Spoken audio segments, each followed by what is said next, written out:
Welcome to the latest episode of the Forecast in 5. I'm your host, Seth Katz. Joining us today is Hamid Hussain. Hamid serves as the president of Banc of California, a role he has held since 2019. In this capacity, Hamid has responsibility for Banc of California's overall strategy, goals, and execution of the bank's client-facing teams. Hamid is a seasoned executive leader who brings over 30 years of diverse experience in financial services, capital markets, and corporate finance. Welcome, Hamid. Appreciate you being with us today. Thank you, Seth. It's a pleasure to be with you. Absolutely, of course. Well, let's get started with some questions. As a result of Banc of California's transformational merger with Pacific Western Bank in December of 2023, it is now the third largest bank in California and the largest independent bank headquartered in Los Angeles. For over 80 years, Banc of California has prided itself on serving small and medium-sized businesses and their principals. Can you share more about what makes Banc of California unique when it comes to serving businesses across the state? Happy to do so. I think the main thing that we emphasize at Banc of California is really the relationship-based lending and banking. I know a lot of clients and appreciate that approach. A lot of banks talk about relationship-based banking, but really for us, it's about spending time with your clients. It's about learning about their business, not just looking at it on a piece of paper and firing back a proposal or a term sheet. It's really that moment where you sit across from a table or you tour a site with your client and you understand their business. That's really a differentiator for us versus other banks in our market. The merger last year was very important. It positioned us in multiple ways. It gave us a lot more reach throughout the country. We have offices on the East Coast as well now and in Denver that we didn't have before. It gave us additional capabilities.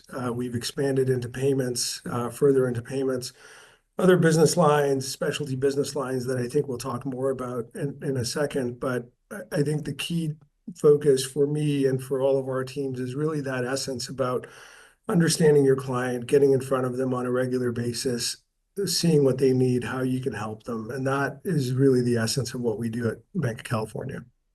Excellent. It was impressive to learn about the full array of specialty banking services that Banc of California offers, and its expertise in particular industries, professions, and financial practice areas. Why is banking somewhere that offers specialty expertise important to consider for a new or existing business owner? Yeah, you know, specialty is interesting because it means different things to different people, and you really have to think about what specialty segments are you covering. So for us, we have specialty segments in a few key areas that are important in the industry in Los Angeles. In particular, we have entertainment banking. We have warehouse lending division that has a significant number of clients in California, but also across the country. And then we have a venture banking division that serves clients in life sciences and technology and fund finance. We have lender finance based out of Chicago. We also do asset-based lending. We do aviation lending. We do equipment finance. Those are all considered specialty. The reason we identify them as specialty is you want to make sure you have experts that are able to speak the language for those clients specifically, right? If you're just a general banker talking about commercial banking, you may not be able to get into the depths of a business. And again, it goes back to what I said earlier, and that's really understanding what makes that business tick. And the nice part of Banc of California, even though we're not a large Wall Street bank, is that we have capabilities far beyond what you would consider for a bank of our size. And that comes from the specialty banking areas where, a commercial banker, a general banker may end up finding a client has specific needs, or they may be looking at an acquisition that will have needs for one of our specialty bankers to come in. And we have that expertise. We can parachute that expertise in with our bankers. And then more specifically, it gives us an ability to complement our overall banking. So, where somebody in warehouse banking, we may have a client there that has a business outside of that. A specific owner may own something completely different, right, in specialty, and we may be able to serve them. So it gives the bank a lot of complementary businesses that we're able to address with our markets.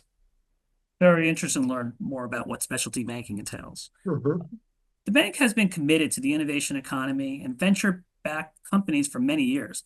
One example is the launch of your Build at Bank service last year and how it's providing tailored banking solutions to seed and early stage innovation startups. I would imagine this requires the bank to be on the cutting edge of using digital technologies in regard to how it operates and serves its clients.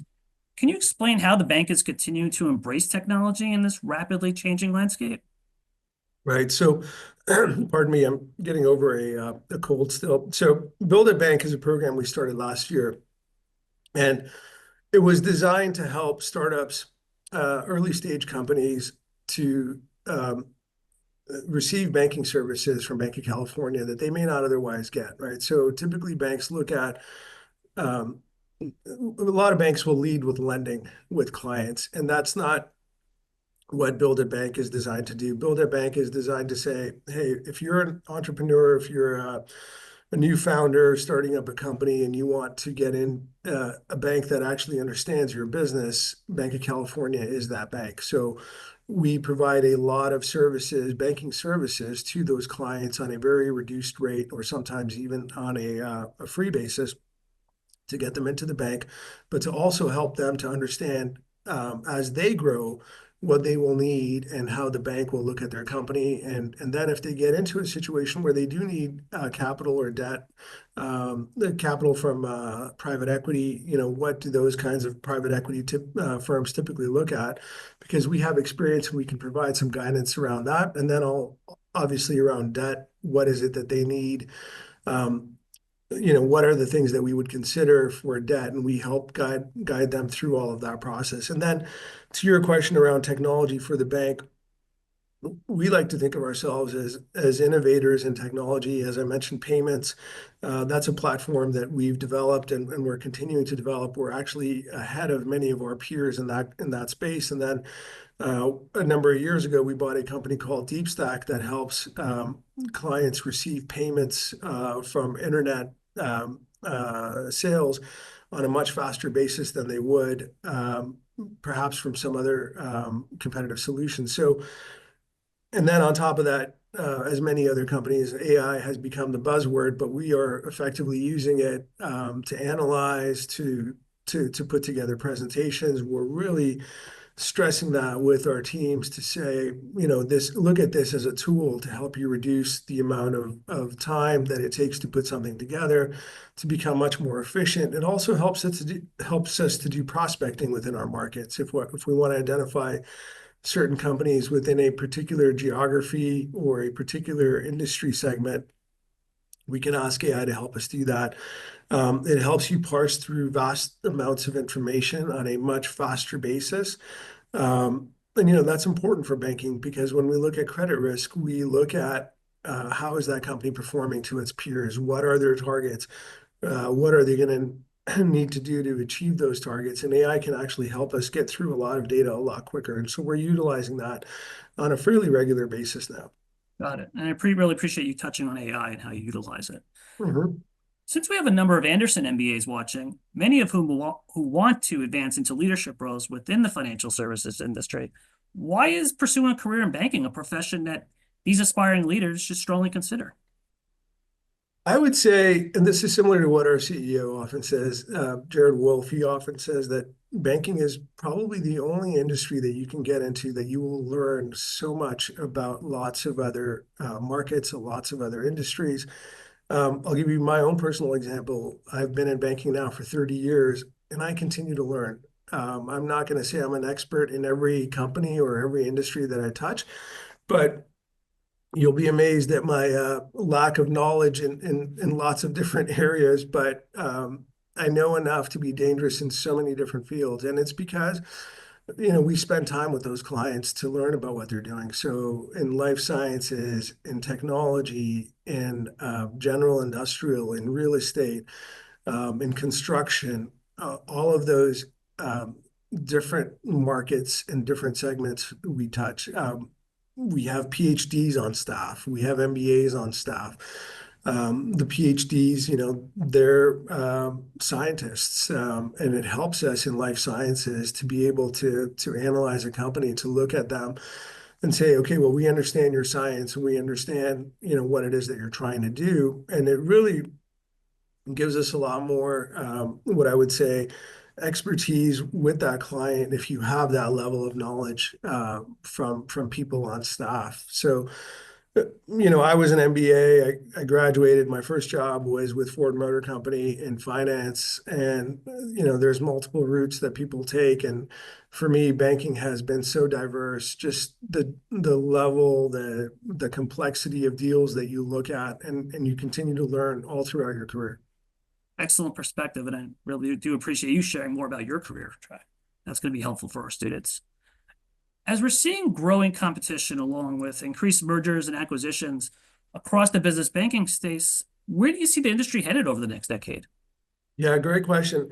I think we're going to continue to see consolidation in banking. There are, obviously new entrants with the debt funds. That is not anything new. That's been going on for, probably the last decade, maybe even longer. If you look at the number of banks that exist in this country today, whatever that number is, it's about 4,500 today. But, 20 years ago, it was over 9,000. And so that consolidation is continuing, and part of it is for regulatory reasons. The other part is just the cost of capital and doing business. I'll give you another example. When Jared and I came to this bank over 5 years ago, we did a lot of mortgage lending, and that is not something that is very profitable for small banks to do.